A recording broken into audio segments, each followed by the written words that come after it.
한나TV 한나쌤입니다. 오늘은 저번 시간에 이제 고려에 대한 전반적인 이야기를 했고, 오늘은 바로 문벌귀족 사회의 동요와 무신정변 부분을 공부를 할 건데요. 일단 고려의 긴 그런 한 500여년간의 역사 동안에 많은 그런 지배층이 계속 바뀌었습니다. 처음에는 호족이었다가 문벌귀족이었다가 무신이었다가 권문세족, 신흥무인 세력으로 이렇게 흐름이 바뀌면서 그 밑에 수많은 사건들이 있죠.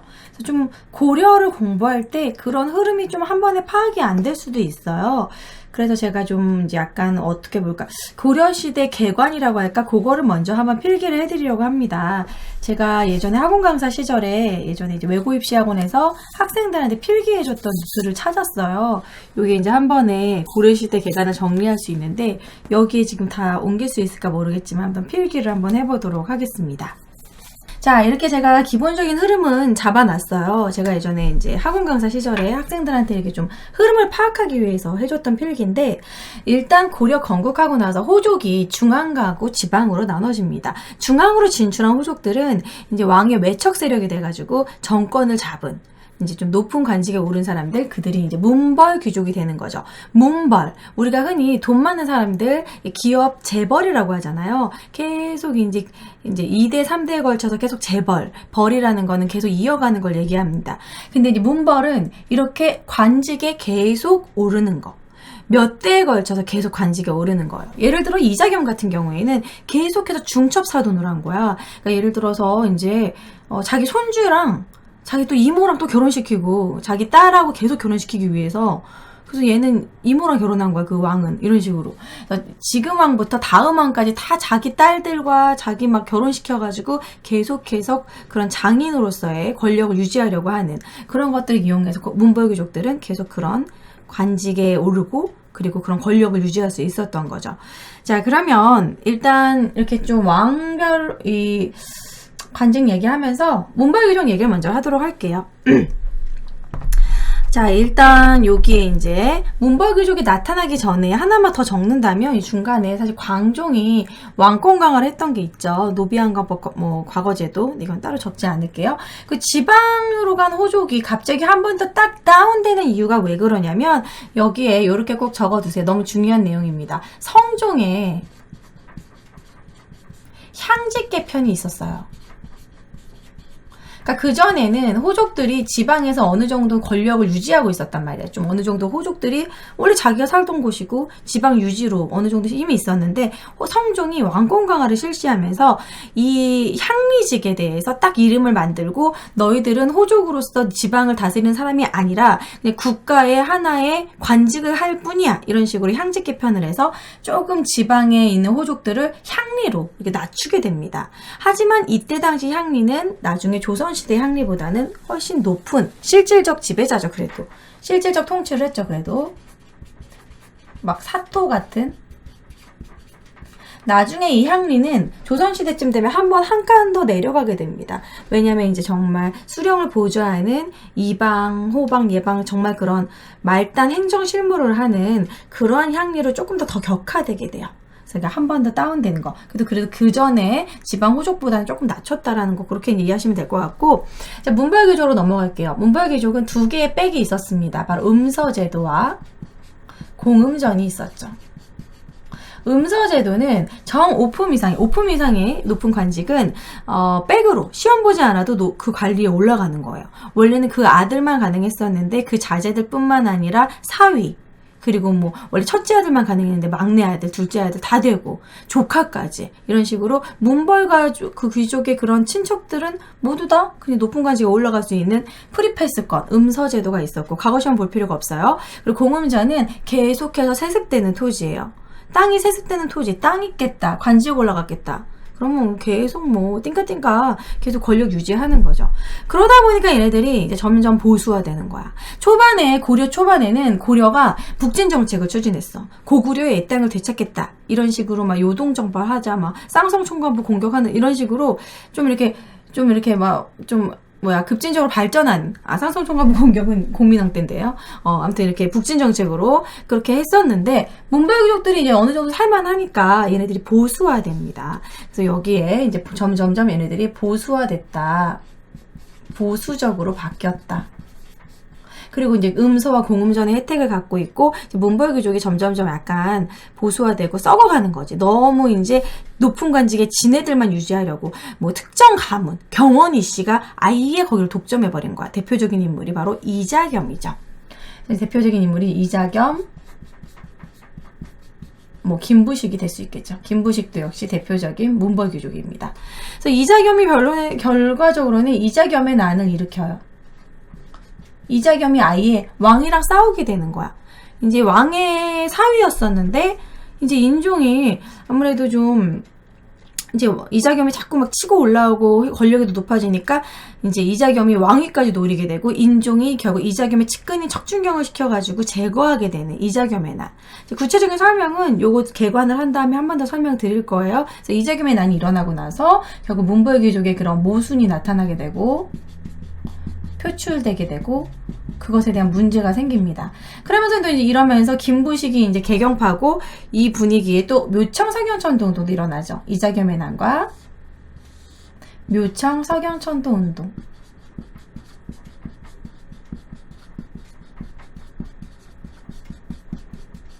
묘청의 서경천도 운동은 수도를 서경으로 옮기고 북진 정책을 하자 이런 식으로 또 싸우는 거예요. 그래서 묘청과 김부식은 안 좋은 사이죠. 김부식은 개경파, 묘청은 서경파. 수도를 평양으로 옮기자. 아예 수도로 옮기면서 자기네들이 좀 정권을 잡아보려고 이렇게 노린 거였어요. 하지만 김부식의 진압으로 실패. 그래서 이제 묘청이 막 정지상이랑 우리는 그냥 서경에다 나라 세울 거야. 그래서 대유국이라고 나라 세우고 반란을 일으켰다가 김부식에게 진압당한 사건.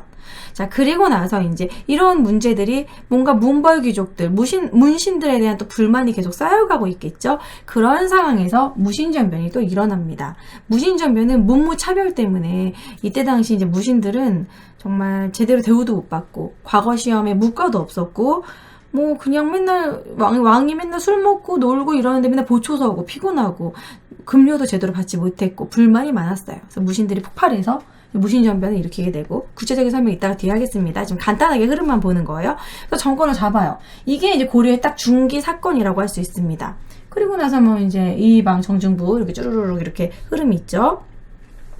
이렇게 무신전변 시기에 바로 몽고의 침입이 있었어요. 그럼 이 위에 이제 그런 침입 같은 관련된 것도 좀 적어보도록 할게요. 파란색으로 써보도록 하겠습니다.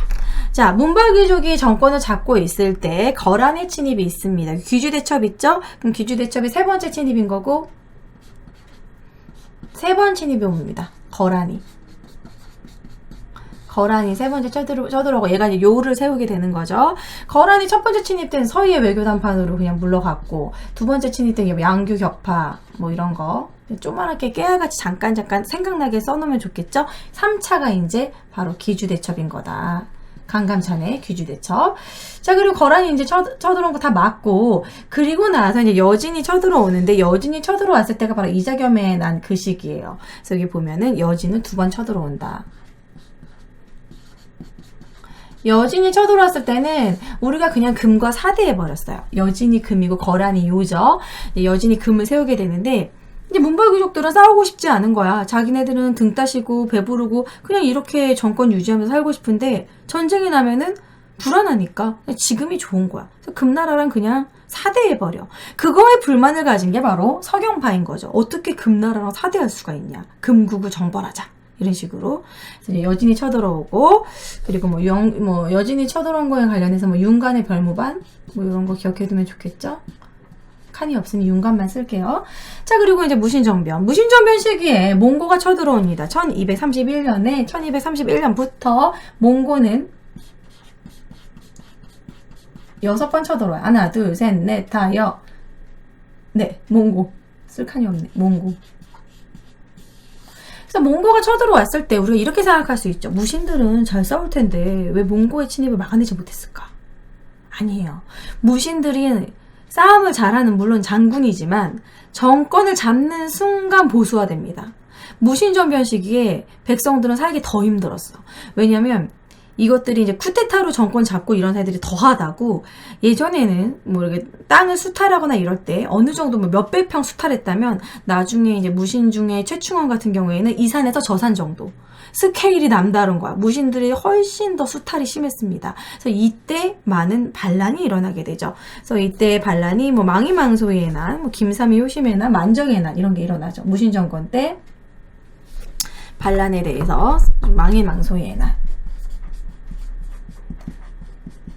망이망소의 난은 공주명학 소라는 곳에 일어나는데 소는 수공업을 하는 국가에서 필요한 물건을 만드는 그런 좀 특수행정구역으로 약간 천안대우를 받았어요. 그래서 그렇게 천안대우를 받는 것도 억울한 데다가 무신 정권으로 이제 인한 수탈 때문에 얘네들 열받아서 으아 반란이 일어난 게 망이망소의 난이고 그리고 이제 소에서 일어난 거 그리고 또 이제 무신들 중에서는 이민이라고 천민 출신도 있었어요.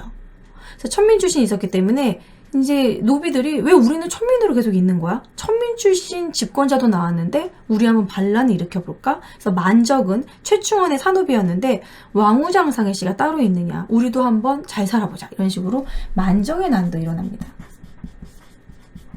그러니까 이런 거지. 얘네들이 무신들이 쿠데타로 일어났잖아. 그러니까 이제 이런 만적, 농민들, 이런 노비들도 우리도 치고 일어나자. 얘네들도 치고 일어나는데 똑같이 보고 배우는 거죠. 이런 식으로 농민봉기가 무신 정권 때 많이 일어나게 돼요.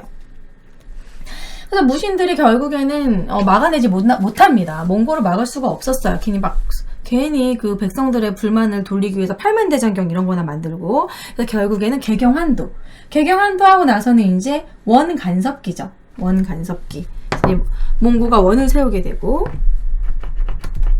그래서 거라는 요, 여지는 금, 몽고는 원을 세우게 되는데 이제 개경왕도 하고 나서는 우리 약간 반식민지 원간섭기에 들어가게 됩니다. 이 원간섭기 때 건문세족들은 바로 친원파인 거죠.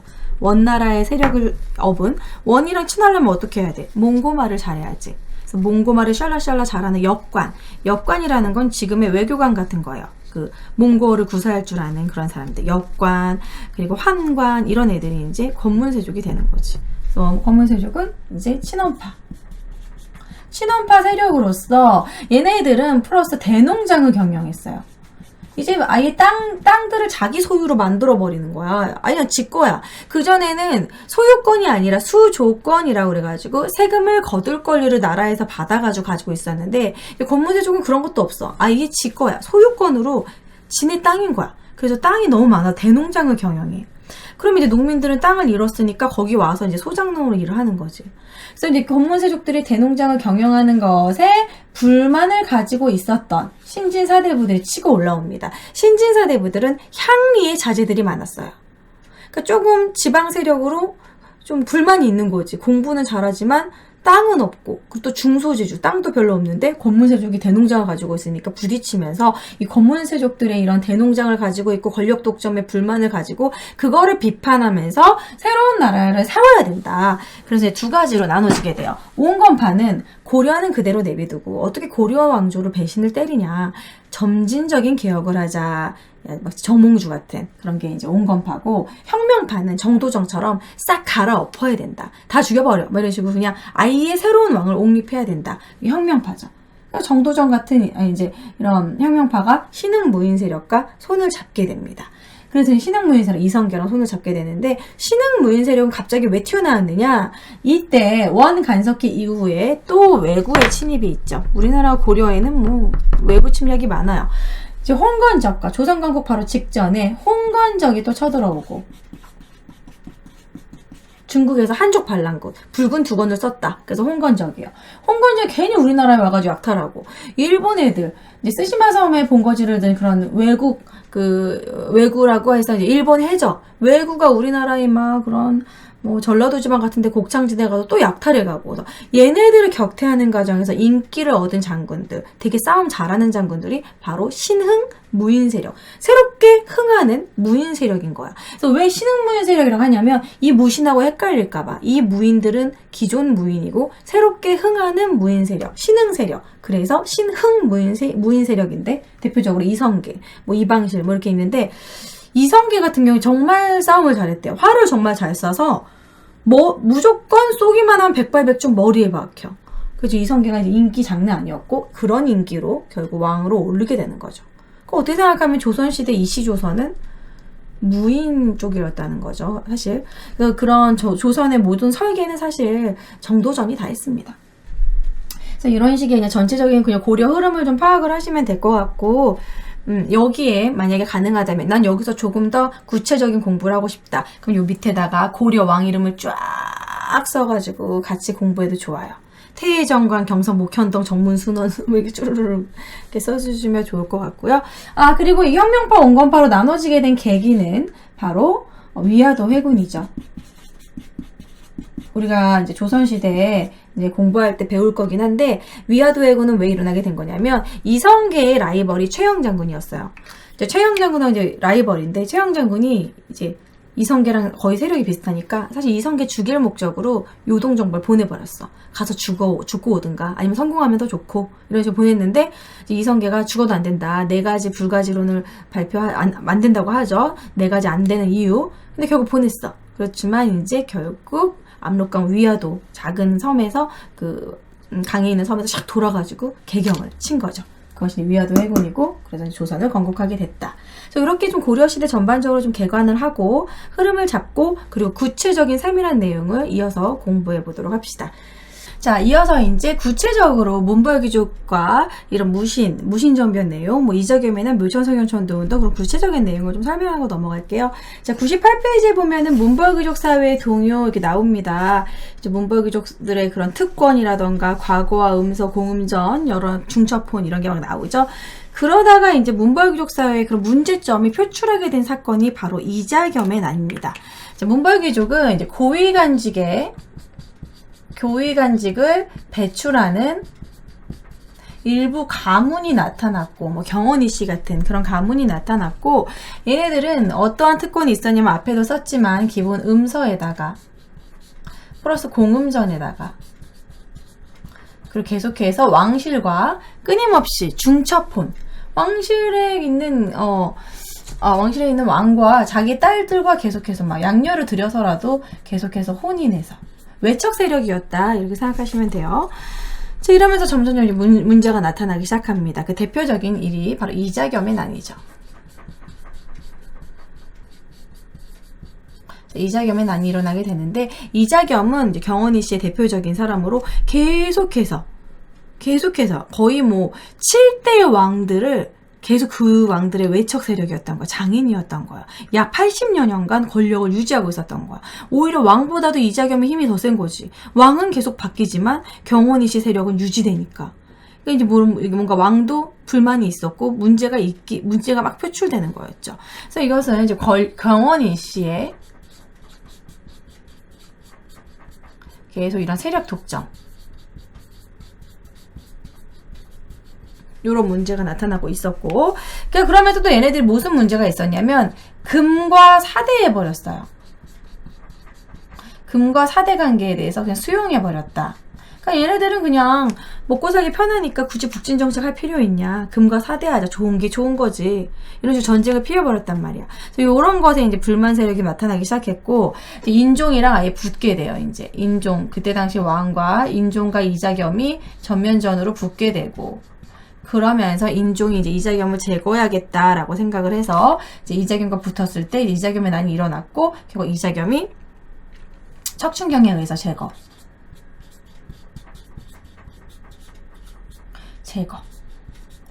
배신당했죠. 이래서 이자겸을 살해하게 됩니다. 척춘경이 이자겸을 죽이게 돼요. 이것이 이제 어떤 문제를 이제 야기시키냐면, 이런 문벌귀족의 그런 폐단, 모순, 이런 것들이 나타나게 되고, 문벌귀족 사회가 뭔가 붕괴되게 되는 그런 사건인 거죠. 거기다가 플러스 또 이제 묘청성현천도 운동도 일어납니다.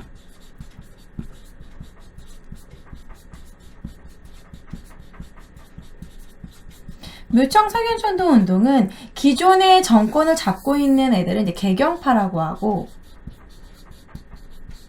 새롭게 이제 치고 올라오는 세력이 바로 서경파가 되는 거죠. 개경파는 이런 원래 기존의 이자겸이라던가 대표적으로 김부식 이런 애들 개경파인데, 이제 서경파는 아예 수도도 옮겨버리자 풍수질서를 중요시하면서 이 개경의 풍수가 다했다, 이자겸의 난이 일어난 걸 보면 이게 지금 터가 안 좋아서 그렇다. 수도가 평양이 훨씬 더 좋으니까 수도로 옮기자. 이런 식으로 주장을 해요. 그래서 여기 보시면 자, 여기 같이 봅시다. 개경파와 서경파.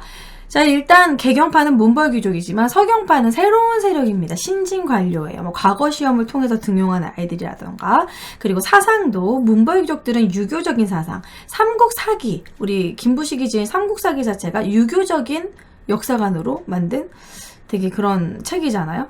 합리주의, 유교적 합리주의. 그런데 서경파는 풍수지리서를 중요시합니다. 수도가 풍수지리적으로 안 좋다. 이러고 불교를 이제 주로 이제 채택을 했고, 그리고 개경파는 금과 사대에 있잖아요. 하지만 서경파는 금국 정벌을 주장을 합니다. 그리고 칭제권은 황제의 나라로 우리가 칭해야 된다. 우리가 중국이랑 맞서야 된다. 자주적으로. 그리고 이제 개경파는 신라계승 의식이 있다면 서경파는 우리는 고구려의 땅을 되찾아야 한다. 이런 식으로 고구려 계승 의식이 강하죠. 이런 식으로 완전 다른 아이들이에요. 그래서 이렇게 부딪히게 되는데, 이제 서경파의 대표적인 묘청이 인종을 막 꼬십니다. 막 어떤 식으로 꼬셨냐면 이제 자꾸 평양에 데려가가지고 대동강물에 막 기름떡을 막 던진 다음에 햇빛에 막 기름이 막 반짝반짝 반사하잖아요. 그럼 대동강이 이렇게 오묘한 불빛이 나오고, 아, 이 평양은 정말 최고 길지다. 수도로 옮겨야 된다라고 막 계속 꼬셔요. 그래서 인종이 살짝 넘어갈 것 같았는데 개경파가 반대를 하는 거야. 그래서 결국엔 수도를 못 옮겼어. 애들이 에라 모르겠다 막 열받아가지고 묘청과 정기상이 결국 서경에서 난을 일으켜 그냥 지네들끼리 나라를 만들어버린 거야. 그러다가 이제 개경파에게 진압당하는 사건이 바로 묘청 서경천도 운동이죠. 그래서 결국 북진 정책은 좌절하게 된다. 998페이지 밑에 내용에 쓰여져 있어요. 뭐 대위국이라고 짓고 뭐 연호를 천계라고 하고. 그래서 요 내용을 보면 신채호가 이 묘청의 서경천도 운동을 되게 좋게 평가를 했습니다. 뭐 일천년 일대에 정말 대단한 자주적인 사건이었는데 이것이 성공했다면 오히려 우리나라가 발전했을 것이다 라고 이렇게 얘기한, 나중에 이제 일제강점기 때 신채호가 이렇게 씁니다. 보시면요. 묘청이 김부식을 패함이 그 원인이었다. 그때 이겼어야 되는데 이러면서 묘청이 패하고 김부식이 이겼으므로 조선시대가, 이런 조선사가 사대적 보수적 속박적 사상이 유교 사상에 정복돼 버렸다. 만약 김부식이 패하고 묘청이 이겼다면 독립적 진취적으로 진전했을 텐데, 이렇게 말하죠. 일천연례 제1대 사건이다 라고 이 사건을 되게 크게 평가를 했었습니다. 신채호가. 그래서 신채호에 대한 이런 사료가 나올 수도 있고, 이런 식으로 해서 묘청 서경천도 운동이 문제가 나올 수도 있으니까 좀 참고해 주시면 좋을 것 같아요. 교재에서. 자, 99페이지로 넘어갑시다. 무신정권. 무신정변 너무 재밌는 내용이죠. 그래서 저는 무인시대도 좀 봤었고, 요거와 관련해서 영화가 나와도 참 막 임팩트 있게 스펙타클하게 영화를 찍을 수 있을 것 같고 재밌을 것 같아요. 자, 무신정변은 불만이 이제 많았죠. 무신들. 문무차별이 너무 심했죠. 문무차별이 얼마나 심했냐면 무신들은 무과도 없었습니다. 그리고 맨날 뒤에서 힘든 일만 하고 전쟁에 참여하거나 그래도 공은 다 누구한테 들어오냐면 문신에게 들어오는 거야. 귀주대첩의 강감찬 장군도 문신 출신이에요. 우리가 알고 있는 강감찬 장군이 문신이었어? 문신이었어요. 그러니까 이제 무신들이 열심히 싸워도 그 공은 문신한테 들어오는 거야. 그래서 그런 불만이 계속 쌓이고 있었어. 그 지배층은 또 사치스럽고 향락 막 빠져가지고 이때 당시 의종이 실정을 했거든요. 의종의 실정, 정치도 제대로 못했다. 사치와 향락에 빠져서 맨날 술 퍼먹고 이제 보현원 놀이를 가가지고 그때 그 사건이 일어나게 되는데, 이제 맨날 막 술 먹고 막 정자나 누각 같은 데서 술 마시고 놀고 그러면은 무신들은 맨날 보초 사고 있는 거야. 밥도 잘 안 주고 급료도 안 줬어. 군인전도 지급이 안 됐어. 제대로. 군인전 지급도 밀려 있고, 일단 월급 안 주면 열받죠. 불만이 막 쌓여 있었어. 그리고 문신들한테 계속 뭔가 계속 이렇게 뭐랄까 무시받는 그런 게 쌓여 있었고.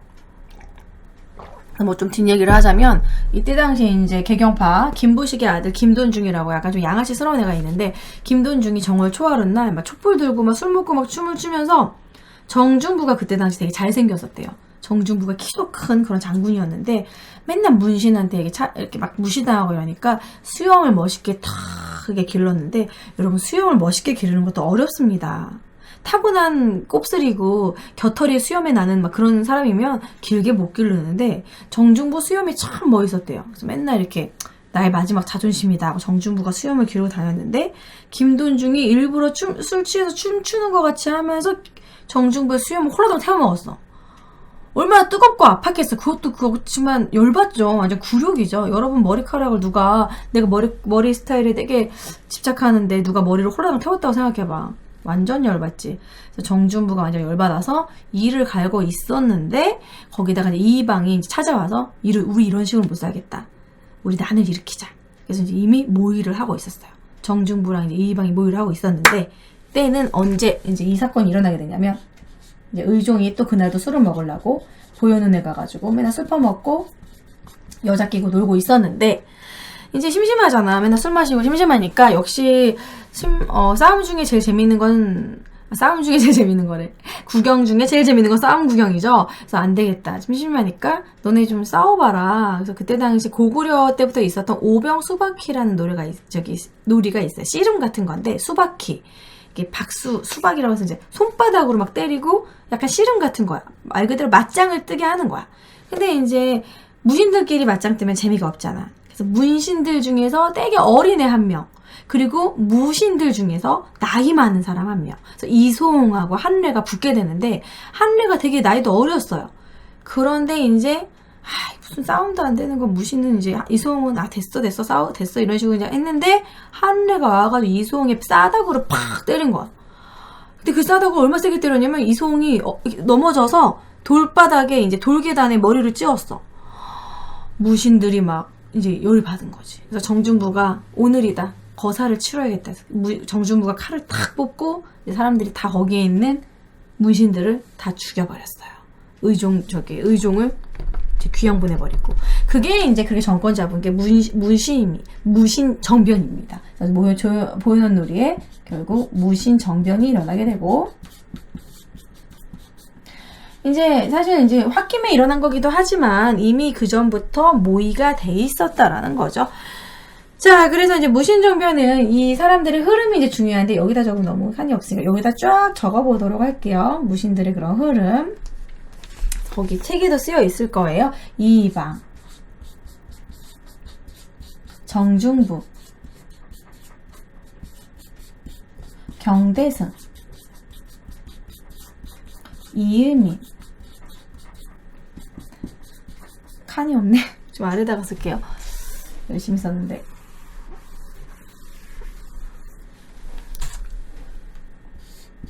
여기서부터 쓰겠습니다. 다른 색깔 펜으로.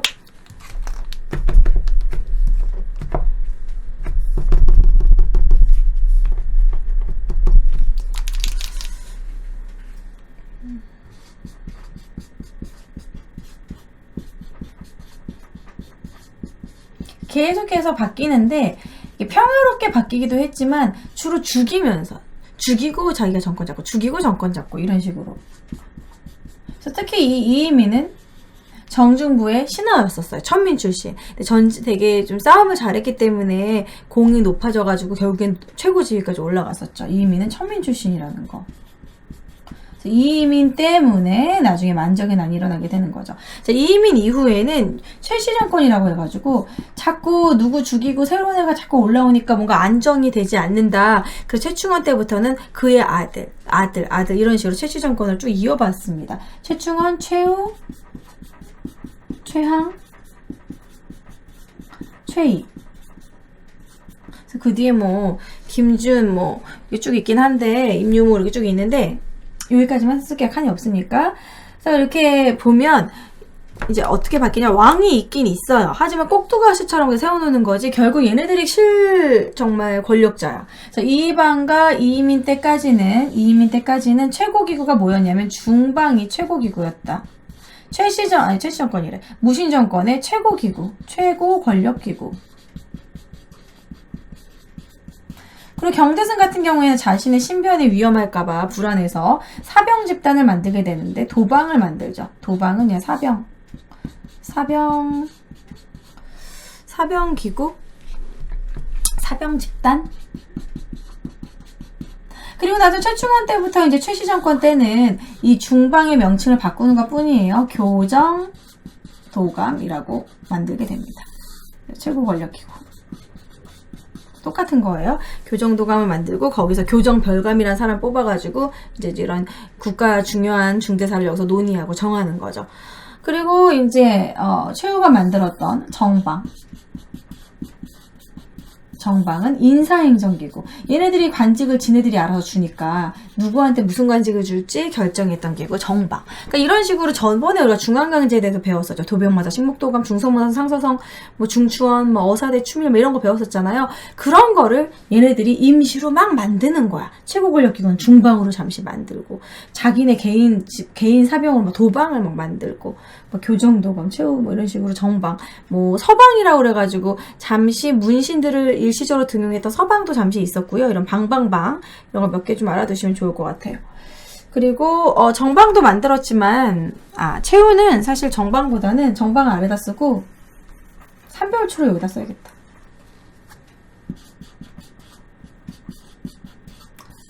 정방은 인사행정기구. 최후가 만든 것 중에 중요한 건 삼별초정. 아까 개관할 때 삼별초양제도 썼어야 되는데. 자, 삼별초를 최후가 만듭니다. 삼별초는 이제 특수 그러한 부대예요. 특수부대라고 생각하시면 돼요. 근데 결국 나중에 개경환도 했을 때 삼별초가 끝까지 싸우죠. 그래서 이렇게 최씨 정권을 잡고 이렇게 무신시대, 무신정변 이후로는 무신이 정권을 잡는 시대가 되었다. 이게 딱 고려 중기의 내용입니다.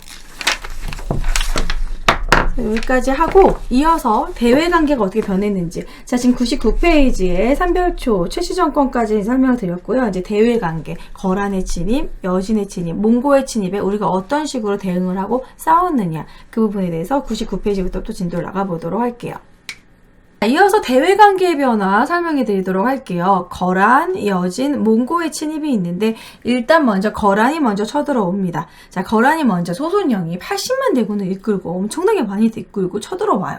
그래서 그게 정말 80만이었냐 얘기가 많긴 한데 어쨌든 많이 쳐들어오고 나서 소손영이 쳐들어왔을 때는 이때는 말빨로 이깁니다. 원래 니네랑 교류하고 싶은데 여진 때문에 오히려 우리가 너네랑 교류를 못하는 거야. 우리가 꼭 송나라랑만 교류하고 싶었던 게 아니야. 이런 식으로 말로 현혹을 해가지고 오히려 영토를 얻게 되죠. 그래서 서희의 외교 담판. 서희의 외교로 담판 진다. 서희의 외교 담판으로 어디를 획득했죠? 강동 육주를 오히려 획득하게 된다.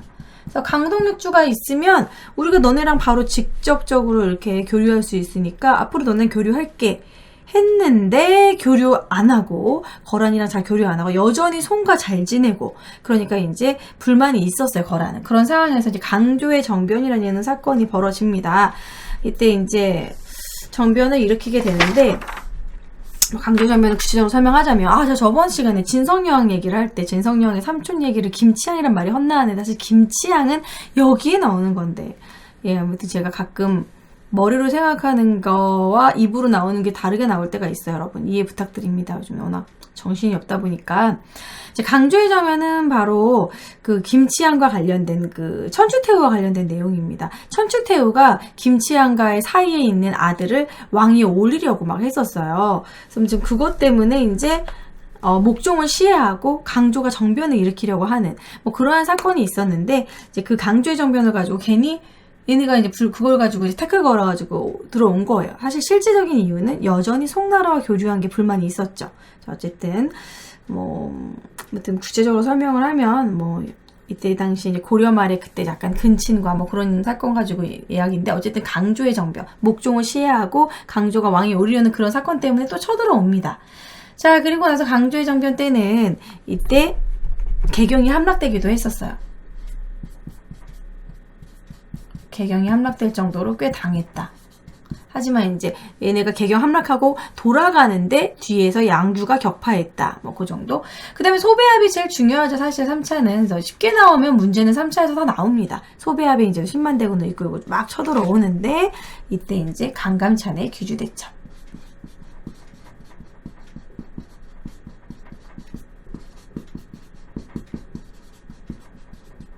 귀지대첩에서 이제 문제가 나올 수 있겠죠. 그 다음에 이제 거란이 쳐들어오고 나선 중요한 거. 우리가 이제 뭔가 좀 대비를 해야겠다. 전쟁 대비를 해야겠다 해서 이때 나선과 천리장성을 축조하게 됩니다. 거란의 침입 이후에 나선과 천리장성을 쌓았다. 자, 그리고 여진이 또 쳐들어오죠. 거란은 아시다시피 요 나라가 되는 거고, 여진은 나중에 통일해서 금나라가 되고, 몽고는 원나라가 되는 겁니다. 자, 여진이 이제 쳐들어오기 전에 여진은 사실 우리나라한테 오히려 이제 너무 먹을 게 없으면 좀 달라고 하고, 형제의 나라? 막 이런 식으로 그냥 좀 잘 지냈었어요. 우리가 좀 강경하게 대할 때도 있고 회유책을 쓸 때도 있고 막 이런 당근과 채찍을 잘 쓰고 있었는데 여진이 점점점 번성하고 결국 여진족을 이게 통일하고 나서는 얘네들이 거만해져가지고 충돌이 일어나게 되죠. 충돌이 일어나고 윤관이 이제 동북구성을 쌓아가지고 여진족을 대비하고 이제 여진족 특수부대 별무반, 말 타는 기마병 이런 것들을 만들게 됩니다. 하지만 이제 여진족하고 싸우려고 했었는데 결국 금나라가 되고 나서 여진이 더 커지니까 그때 당시 집권 잡았던 집권 세력이었던 그런 이자겸 같은 그런 문벌귀족들이 결국 금나라와 사대하게 돼버리는 거죠. 그래서 얘네들이 이제 금을 건국하고 나서 금나라를 건국하고 좀 더 힘이 세지니까 이때 얘네들이 고려에게 형제 맹약 말고 군신관계. 그전에는 형제 맹약을 맺고 돌아갔거든요. 너네가 우리가 뭐 이렇게 형제처럼 지내자. 그랬는데 군신관계를 요구하는 거야.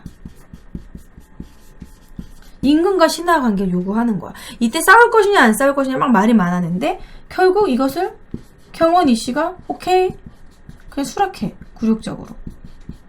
금나라와 사대 관계를 맺어버린 거죠. 요거에 불만을 가진 세력이 서경파가 되는 거고 요것이 묘청 서경천도 운동의 원인이 되는 거죠. 자, 그다음에 이제 그럼 몽고가 쳐들어옵니다. 이제 무신정변 이후에 무신 집권기에. 그래서 몽고 같은 경우에는 언제 우리가 이미 한번 몽고랑 이게 싸우게 되냐면 몽고와 고려군이 이렇게 만나가지고 거란이랑 한번 싸운 적이 있어요. 이게 이제 강동선 전투입니다. 강동선 전투에서 한번 몽고랑 만났어. 그래서 이때는 같이 힘을 합쳐서 거란이랑 싸우기도 했는데 그때 이제 몽고족들이 만나고 나서 너네도 이때 몽고족이 장난이 아니었어요. 막 징기스칸 뭐 그 시기에 영토도 엄청났고 그냥 다 자연스럽게 너네 곡물 바쳐 우리한테 이런 식으로 대국이니까 이런 식으로 곡물을 요구를 하는데 좀 무리하게 요구를 해. 근데 이것을 이제 고려가 거절을 했어. 그리고 고려가 거절한다다가 곡물을 요구했던 사신이 저고요란 사신이 피살됐어요. 그래서 얘가 뭐 왜 피살됐냐 뭐 얘기가 많습니다. 뭐 이거 몽고의 주작이다 뭐 이런 얘기도 있고 이제 원래 몽고 이제 피살된 게 아닌데 피살된 것처럼 표현했다. 얘네가 쳐들어오려고 약간 조작한 거다 그런 얘기도 있는데 어쨌든 저고가 피살되고 그거를 빌미로 쳐들어오는 거야. 그래서 이제 무리한 곡물 요구, 저고의 피살 때문에 1차. 그리고 나서 1차 침입 때는 이제 박서가 끝까지 열심히 항전했지만, 쓸 칸이 없으니까 안 적을게요. 다 교재에 있습니다. 박서가 항전했지만, 결국 개경에 포위되고, 결국 그냥 돌아갔어요. 니네 우리 곡물 줄게 하고 돌아갔어. 하지만 제대로 곡물도 주지 않고, 그러니까 또 쳐들어와. 강화도로 이때 수도로 옮기게 되고 강화도로 수도로 옮기고 끝까지 싸우려고 뭐 8만대 장교도 만들고 노력했지만 1차, 2차, 3차, 4차, 5차, 6차의 침입 우리나라는 많은 문화재가 소실되었고 황룡사 구춘목탑도 불탔고 초려대장경도 불탔고 피해만 막심하고 결국 수도로 옮기고 다시 개경으로 돌아오고 강화를 맺게 되죠. 강화라는 건 그냥 항복하게 됐다라는 거 생각하시면 돼요. 그래서 강화를 하고 그랬지만 삼별초가 끝까지 싸우게 되죠. 배중손의 지휘로. 자, 강화도에서 아까도 앞에 말했지만 삼별초 같은 경우에는 최후의 그런 최후가 만든 특수 부대죠. 강화도에서 진도에서 제주도로 옮겨가며 끝까지 항쟁을 했고 우리나라의 뭐 자주정신을 알 수 있다. 삼별초의 항쟁, 삼별초는 워낙 뭐 중요하니까 알아두시고요. 그 다음에 이제 원나라의 내정 간섭. 이제 몽고가 원을 세우고 우리는 원의 반식민지가 됩니다. 부마국이라고 해가지고 우리나라의 왕자를 원나라 공주와 결혼을 시켰어요. 노국공주 들어보셨죠? 그래서 관제를 격하한다는 거는 우리나라에 있는 명칭을 다 낮춘다는 겁니다. 원래 우리가 폐하라고 부를 것을 전하라고 부른다던가 여러 가지 명칭을 다 낮춰요. 몽고가. 너네들은 우리 신하니까 이런 식으로 부마국이니까 영토도 가져가. 뭐 쌍성총관부, 동령부, 그리고 탐라총관부. 이게 이제 자기네들 영토를 뺏어가서 지네 맘대로 영토를 사용하는데 탐라총관부에서는 그때부터 말을 이제 거기서 키우기 시작해요. 지금 제주도 조랑말의 시초입니다. 그러니까 이제 몽고는 원나라는 기만민족이잖아요. 그리고 우리나라를 이제 쳐들어온 이유 자체가 일본을 쳐들어가려고. 그러니까 우리나라를 먹고 그 다음에 일본 먹으려고. 그래서 이제 제주도에다가 말을 세우고 이제 원래 배로 일본을 정벌하려고 했는데 그거는 실패를 했죠. 아무래도 좀 선박이랑 선박으로 싸우는 데서는 약했기 때문에 범선으로 싸우는 건. 그래서 이제 그런 그 영토 침탈을 했고, 그리고 정동행성은 우리나라의 그런 내정 간섭 기구예요. 내정 간섭 최고 기구. 내정 간섭 기구라는 거. 그리고 다루가치 같은 경우에는 우리나라 감시하는 거야. 이런 감시 기구. 서경이 설치한 다루가치. 몽고풍이라는 건 뭐냐면 우리나라의 몽고 스타일이 유행한다. 이것이 아직도 남아있어요. 우리 연지곤지 결혼할 때 연지곤지 찍고 이렇게 조선시대의 그런 거 몽고 스타일이에요. 쪽두리 몽고 스타일이에요. 설렁탕도 몽고에서 넘어온 거예요. 뭐 소주 뭐 이런 거 몇 개 좀 적어 놓을게요. 뭐 변발을 한다던가 연지곤지 뭐 그런 거라던가 뭐 소주라던가 설렁탕 만두 소주 등등등은 다 몽고풍이고요. 이런 것도 있습니다. 장사치, 벼슬아치, 무슨 치 붙는 것도 몽고에서 온 거예요. 그리고 수라상, 무슨 수라 그런 것도 몽고에서 썼던 명칭입니다. 수라, 왠지 몽고 같지 않습니까? 슈라, 막 이런 식으로. 설렁탕도 몽고에서 온 거고. 자, 그리고 이제 고려향이라는 거는 몽고에서는 또 고려 스타일이 또 유행을 하게 돼요. 김치라던가 한복이라던가 그런 게 유행을 했다라는 거. 그래서 몽고의 세력으로 이제 원나라의 그런 세력을 등에 업은 그런 친원파, 역관이나 환관 이런 애들이 권문세족에도 등장하게 됐다. 그래서 이제 대외관계 변화는 이런 식으로 흐름을 파악을 하는데요. 여기 뭐 각자 기본적인 이런 사람 이름, 서희의 외교단판 너무 중요하고, 그리고 강조의 정변, 그리고 소배합, 강간찬의 규주대첩이 제일 중요하고, 그리고 이거 결과 나성과 천리장성을 쌓았으며, 여진은 이제 결국에는 이제 동북구성, 윤관의 동북구성과 별무반 너무 중요하죠. 여진 대비 부대, 하지만 결국엔 좌절되고 금나라와 사대 관계를 맺었다. 몽고에 침입되는 뭐 강화도 천도하고 삼별초양경 경우도 중요하고요. 원의 내정 간섭은 모두 다 중요합니다. 이거를 알아야지만 나중에 바로 다음에 배울 공민왕의 개혁 정치, 공민왕의 반원 개혁과 요거를 없애는 걸 하니까 그거를 외울 때 중첩되는 부분이기 때문에 너무 중요해요. 공민왕의 개혁 정치, 신돈을 등용해서 전민변정도가 너무 시험에 잘 나오거든요. 요거는 좀 어느 정도 암기를 해주셔야 돼요. 몽고풍에 관한 것도 중요하고. 자, 그러면은 이어서 마지막 부분 공민왕의 개혁 정치. 자, 101페이지 진도 나가보도록 하겠습니다. 자, 이어서 이 다음에 이제 원의 내정 간섭 이후에 공민왕의 개혁 정치를 할 건데요. 공민왕은 이 관제격화된 거, 뭐 정동행성 이런 것들, 몽고풍 금지 이 모든 것들을 웬만하면 금지를 시킵니다. 공민왕이 반원 개혁을 할 수 있었던 이유는 원나라가 힘이 약해지고 명나라로 넘어가는 시기였기 때문이에요. 바로 원명 교체기였다는 거죠. 그리고 이름 자체도 그전에는 충선왕, 충모왕, 충자가 들어가는데 그 충은 원나라의 충성할 자의 충자예요. 그런데 공민왕은 충자를 붙이지 않고 공민왕이죠. 그래서 공민왕의 반원개혁 정책 너무 시험에 잘 나옵니다. 자, 이 부분은 어차피 교재에 있는 내용 제가 그대로 설명하면 할 거기 때문에 필기하지 않을게요, 따로. 자, 공민왕의 개혁 정치 보시면 반원 자주 정책, 왕권 강화 두 종류가 있습니다. 개혁 정치 배경이 원명 교체기였고 권문세족의 횡포가 너무 크게 다르기 때문에 얘네들 좀 눌러줄 필요가 있었어요.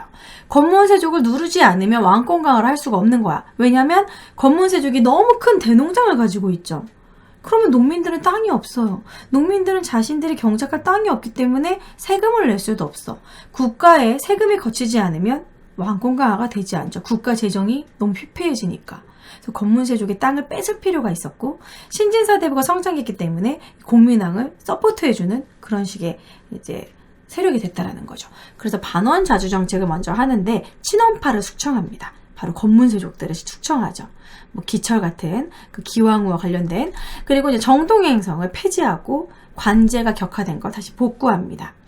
예, 고려에서 유행했던 몽고풍을 폐지했고요. 쌍성총관부를 회복을 하죠. 이 쌍성총관부를 회복했던 부분에서는 여기 교재에 여러분 요 공민왕의 영토수복과 국경선 변화 있어요. 요것도 문제 참 많이 나오는 부분인데요. 지금 101페이지 교재 밑에 부분에 있습니다.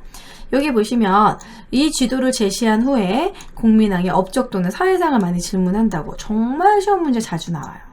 여기 위치 보면 고려 위에 요 부분이 빨간색으로 수복한 부분이 쌍성총관부입니다. 쌍성총관부를 결국 회복하고 그 위에 요동지방을 공격했어요.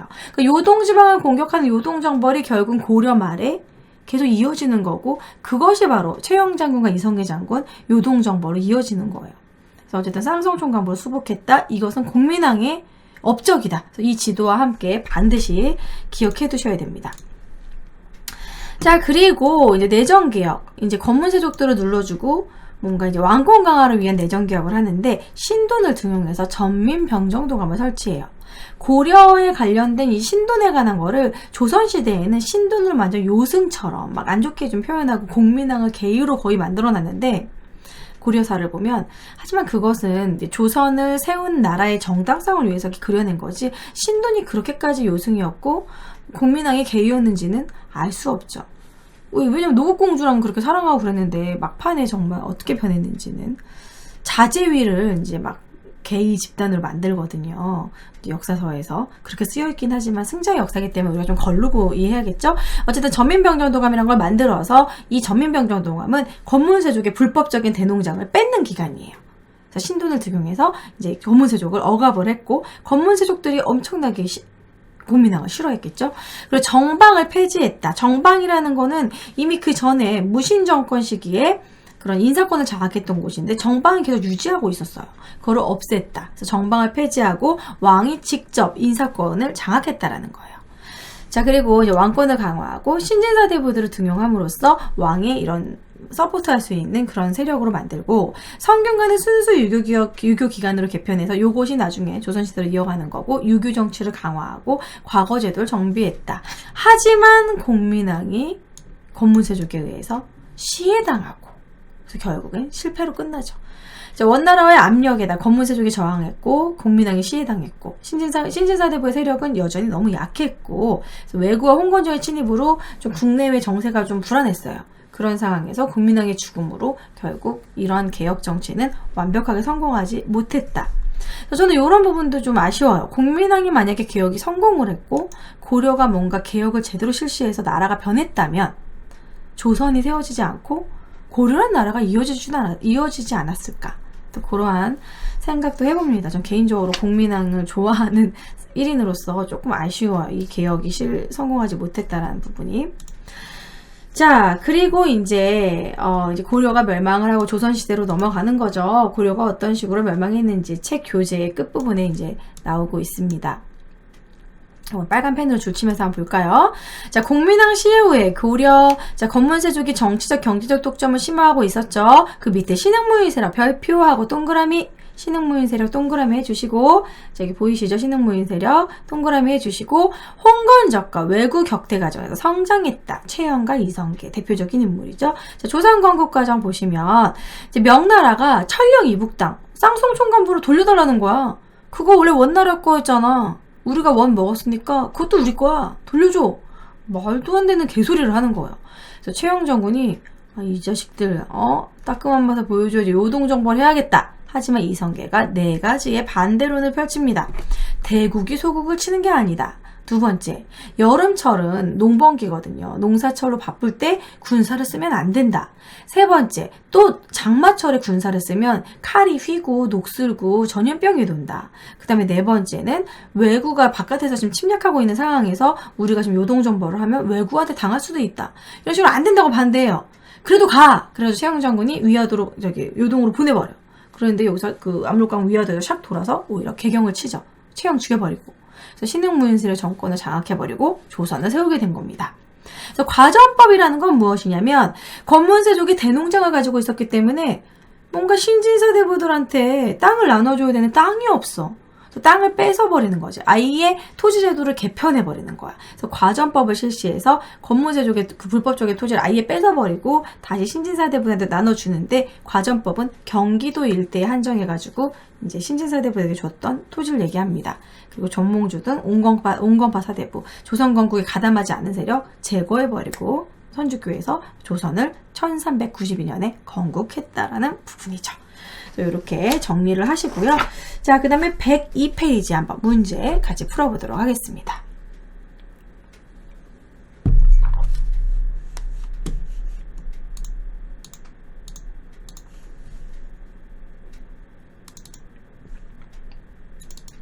자, 102페이지.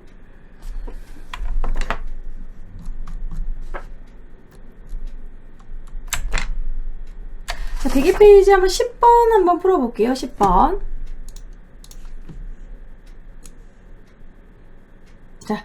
자, 102페이지 10번 문제 보시면 이 그림은 누굴까요? 이달의 인물. 본관은 경주로 1075년에 태어났다. 과거에 급제했다. 삼국사기 나오네요. 삼국사기 동그라미 치고 김부식이겠죠? 김부식에 대한 내용인데 옳은 것은 1. 망건당에서 원의 학자들과 교류하였다. 시기도 맞지 않고 망건당은 고려 후기. 원의 학자들과 교류했다. 성리학 이재현을 얘기하는 것 같아요. 이재현, 제어이. 왜구의 근거지인 대마도를 정벌하였다. 대마도 정벌... 이거는 고려 말에는 박이고 조선시대는 이종무거든요. 어쨌든 틀립니다. 김부식과 관련 없고. 불시사변? 요거 정도전이죠. 묘청이 서경에서 이렇게 나라 진압했다. 김부식 요게 정답이겠네요. 4번 화통도감 최무선이네요. 그래서 틀리고 어쨌든 답은 4번. 자, 그러면은 또 어떤 문제를 풀어볼 거냐면 거기 위에 보면 이거 잠시만요. 그 위에 칠판이 그려져 있는 11번 문제가 있어요. 이런 문제도 좋은 것 같습니다. 11번 문제 한번 같이 보죠. 글씨 좀 키워서 같이 보겠습니다. 자, 무신집권기 주요 기구에 대한 문제입니다. 중방, 교정도가 정방은 인사행정기구라고 했었죠. 자, 그러면 옳은 것은 1. 법률가 소송 관장한다. 곡식의 출납 회계. 법률가 소송을 관장한다. 형부, 이렇게, 2호 예병 형공 중에서 형부, 곡식의 출납 회계, 이거 3, 4. 그리고 최후가 설치한 인사행정기구 3번이 정답이겠죠. 그리고 역사서의 편찬과 보관, 이것도 아니고, 수도경비, 국경방어, 이것도 역시 아니죠. 정답은 3번, 최후가 설치한 인사행정기구 3번이 되겠습니다. 자, 그리고 104페이지도 한번 두 문제만 풀고 넘어가 볼게요. 104페이지 14번 문제 봅시다. 자, 14번 3점짜리예요 여러분. 자, 보시면 왕께서 쌍성총관부를 만들었다. 이거 공민왕이죠. 그렇죠? 쌍성총관부 공경 공민왕 이렇게 해주시고 문제 공민왕 문제 너무 시험에 잘 나옵니다 여러분. 너무 큰데. 예. 자, 보시면 1번 주요 지역에 12목을 설치하였다. 성종 12목 틀리죠? 짝 긋고 성종. 기인제도를 시행했다. 지방호족을 견제했다. 기인제도, 사신간제도, 태조 왕건, 태조. 후주 출신 쌍기의 건이 과거제도. 누굽니까? 과거제도는 노비안건법 과거제도 광종이죠. 과전법을 시행해서 신진사대부의 경제적 기반을 마련하였다. 요거는 고려말 공양왕 때입니다. 자, 5번이 정답이네요. 정동행성을 폐지했다. 친원파를 숙청했다. 기철이 그 기왕후의 오빠인가 그럴 거예요. 정답은 5번. 자, 그 다음에 15번 풀어보도록 하겠습니다. 15번 문제. 자, 아이고, 너무 크다. 이렇게. 자, 15번 문제 같이 풀어볼게요. 홍건적의 우두머리로 모거경이 3만명을 거느리고 얼어붙은 압류장을 건너와 의주를 함락시킨 뒤 부사 중용대 백성들을 살해했다. 홍건정만 동그라미 해놓고 고려 말이라는 걸 알 수 있겠죠. 고려 말 이후에 전개된 사실로 옳은 것을 물어봤습니다. 고려 말 이후. 고려 말에서 좀 조선시대 건국되는 그때를 물어보는 거예요. 최후가 정방을 설치한 거 무신정변. 무신정권기 아니죠. 강간청 귀주대첩도 아니죠. 서희가 강동육조 왜국도 저기 거란 침입 그 전이죠. 이성계 위화도 왜국 4번이 맞겠죠. 윤관의 별무반 편성도 훨씬 그 전이고. 그래서 시기적으로 맞는 건 4번이 되겠습니다. 자, 15번까지 문제 풀어봤고요. 오늘 좀 다소 진도가 많았어요, 여러분. 그래도 어쨌든 여러분 이렇게 빡세게 공부해야지만 2주 패스할 수 있습니다. 그래서 오늘은 여기까지 하고요. 다음 강의는 이제 중세의 경제와 사회 강의인데, 경제와 사회 다음 강의가 내용이 훨씬 많아요, 여러분. 그래서 그거는 제가 뭐 일일이 다 필기하기보다는 교재를 이런 식으로 보면서 여러분들과 이렇게 밑줄을 그어가면서 교재 준비하시고, 반드시 교재 준비하시고 공부하시면 될 것 같습니다. 너무 수고하셨고요. 자, 다음 시간 12강의에 뵙도록 할게요. 안녕.